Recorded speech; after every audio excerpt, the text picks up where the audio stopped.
Assalamualaikum warahmatullahi wabarakatuh.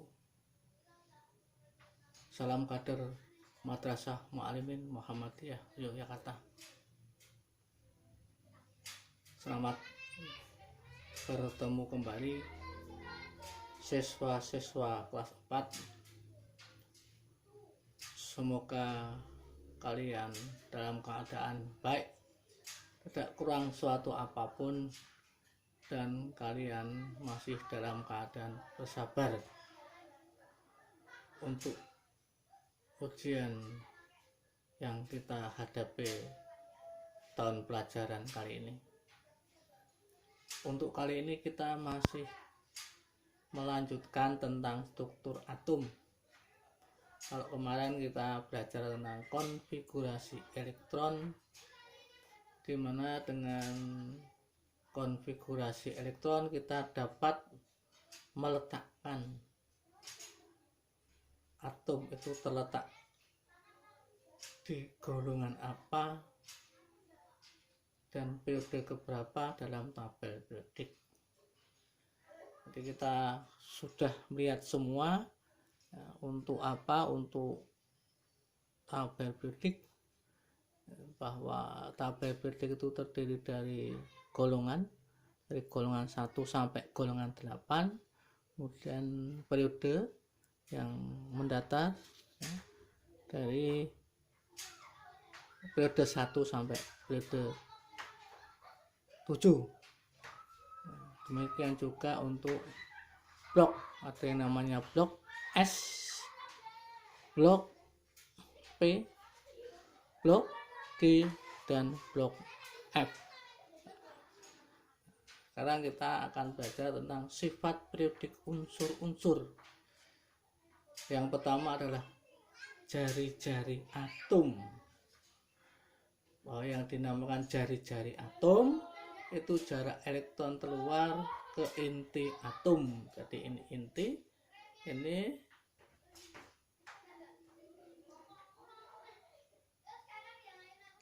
elektron keluar. Jadi jaraknya berapa?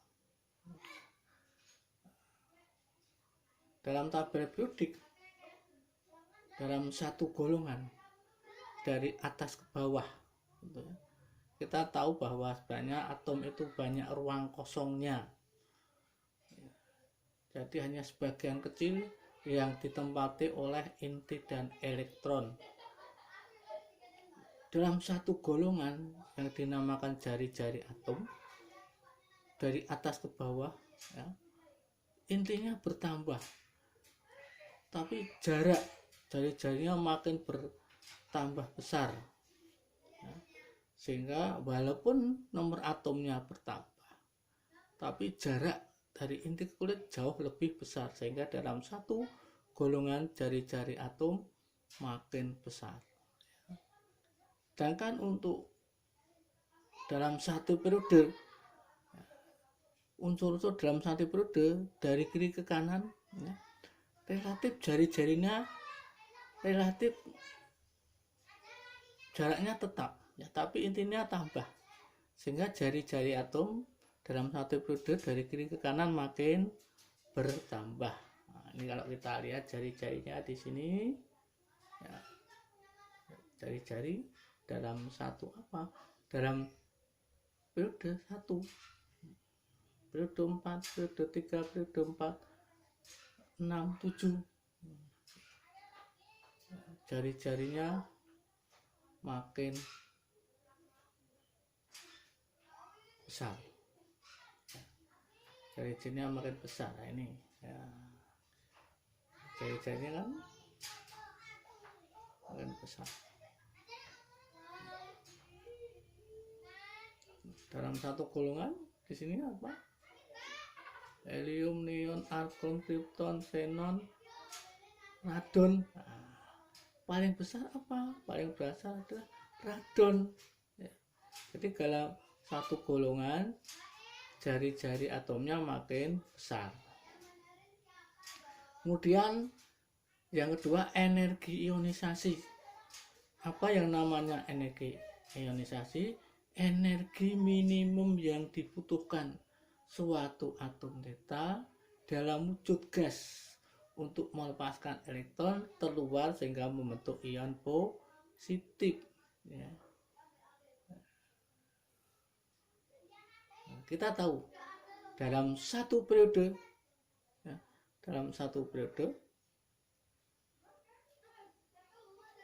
maka energi ionisasinya makin besar. Energi ionisasinya makin besar dalam satu periode. Karena apa? Karena kan jarak inti ke jari-jari atom kan makin kecil, sehingga energi yang diperlukan makin besar. Dan kan dalam satu golongan kita tahu bahwa elektron keluarnya semakin jauh, sehingga makin mudah untuk lepas. Ya.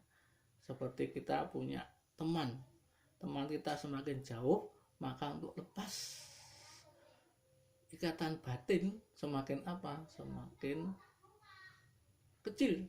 Ya, jadi energi yang dibutuhkan untuk memisahkan semakin kecil, semakin jauh semakin kecil. Ini energi ionisasi dalam satu periode makin besar. Dalam satu golongan dari atas ke bawah makin apa? Makin mudah. Karena apa? Karena jaraknya jauh lebih besar, sehingga hanya perlu energi yang kecil untuk melepaskan elektron. Yang ketiga, keelektronegatifan. Ya. Apa yang dinamakan keelektronegatifan? Besarnya kecenderungan suatu atom untuk menarik elektron dari atom lain dalam suatu ikatan kimia.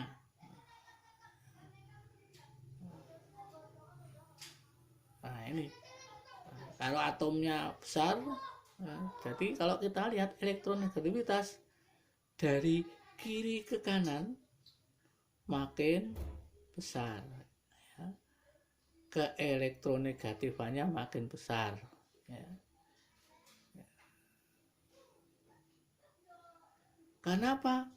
Karena kan elektronnya makin banyak, sehingga kalau sudah banyak dia tidak perlu kecenderungan untuk menarik lebih besar daripada kalau elektronnya sedikit. Kalau elektronnya sedikit, maka dia cenderung akan melepaskan. Contohnya untuk golongan 1, ini cenderung melepaskan 1 elektron. Golongan 2 cenderung melepaskan 2 elektron, dan seterusnya. Sehingga keelektronegatifannya ini yang paling besar adalah apa? Kalau atom-atom adalah war, ya. War, keelektronegatifan. Ya. Nih, semakin besar dari kiri ke kanan. Ya. Demikian juga dari atas ke bawah. Ya. Keelektronegativitasnya makin turun. Ya. Ya.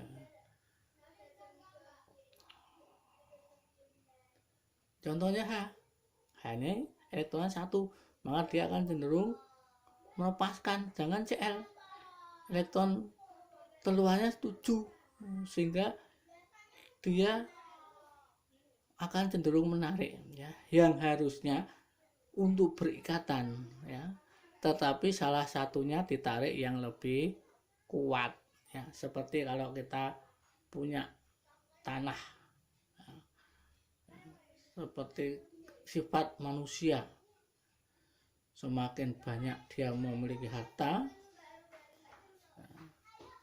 maka cenderung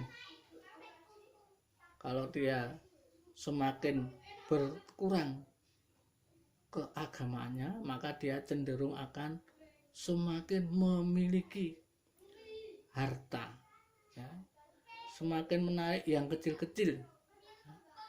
Yang kaya makin kaya, yang miskin makin naif, ya. Dan orang miskin punya roti 1,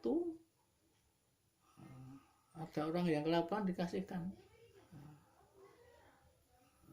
Tapi kalau orang kaya, ada orang minta-minta malah dia apa? Malah dihardik. Nah, itu yang namanya keelektronegatifan. Yang keempat adalah afinitas elektron. Jadi kalau tadi kan energi ionisasi itu kan melepaskan elektron itu butuh energi. Tapi kalau suatu atom dia apa? Dia mendapatkan elektron, maka dia akan mendapatkan energi atau menyerap energi ya.